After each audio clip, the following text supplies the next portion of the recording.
Hello friends, good morning. कसे आहात सर्वजण? मजेत ना? ओके. सकाळ म्हटलं की भरपूर साऱ्या कामांची सुरुवात होत असते. असंच काहीसं नवरोबाचा टिफिन बनवायचा होता. त्यासाठी मी घेतलेली आहे वांग्याची सुकी भाजी बनवायला. त्यासाठी मी थोडेसे वांगे काढून घेतलेले आहे आणि ते स्वच्छ धुवून ते कापून घेतलेले आहेत. त्यानंतर मी शेंगदाण्याचा थोडासा कूट बनवून घेतलेला आहे, एका प्लेटमध्ये काढून घेतला आहे आणि त्यामध्ये मी हळद, धना पावडर, मिरची पावडर आणि वांग्यासाठी गोडा मसाला वापरलेला आहे. तसेच किचन किंग मसाला आणि घरगुती मसाला बनवला आहे, तोही थोडा त्यामध्ये टाकून घेतलेला आहे. ते सर्व मिक्स करून घ्यायचं आहे आणि त्यामध्ये थोडंसं मीठ देखील ॲड करायचं आहे. हे मी सगळं मिक्स केलेलं वाटण या वांग्यामध्ये छान असं भरून घेणार आहे.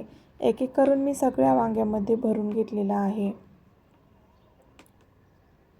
अशी वांग्याची भाजी तुम्ही पण एकदा नक्की ट्राय करा, खूप छान लागते.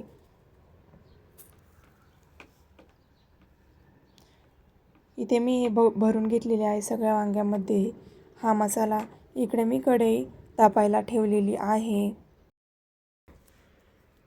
कढई तापली की त्यामध्ये थोडंसं तेल टाकून घ्यायचं आहे आणि तेल गरम झालं की थोडीशी मोहरी आणि जिरे टाकून त्याला छान अशी फोडणी द्यायची आहे.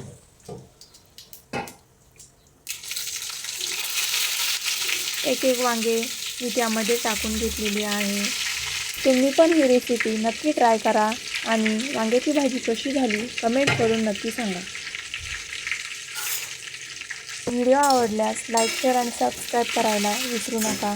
बघा, सर्व बाजूनी मी त्याला हलवून घेतलेलं आहे. वांगे छान असे परतून घ्यायचे आहे. त्यासाठी आपल्याला राहिलेला कूट त्यावर टाकून घ्यायचा आहे आणि थोडंसं पाणी देखील त्यामध्ये ॲड करायचं आहे आणि झाकण मी त्यावर ठेवून घेणार आहे.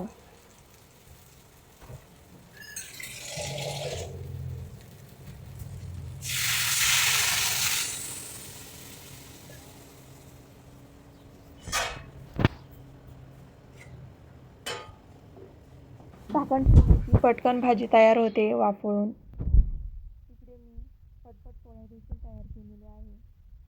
बघा, भाजी छान अशी झालेली आहे. वांगे पण पटकन शिजलेली आहे.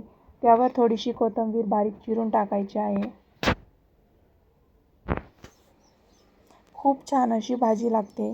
तुम्ही पण एकदा करून बघा. इकडे चहा पण रेडी झालेला आहे आणि टिफिन पण रेडी झालेला आहे. त्यानंतर इकडे मामाची देवपूजा चालू आहे. शिवांशची मस्ती चालू आहे. इकडे मामाने पपई आणली होती, ती देखील आम्ही खाऊन घेतली आहे. आणि इकडे मी मैसूर पाक बनवला आहे. याचा मी मोठा व्हिडिओ देखील टाकणार आहे. चला तर भेटूया नेक्स्ट ब्लॉगमध्ये. तोपर्यंत बाय बाय.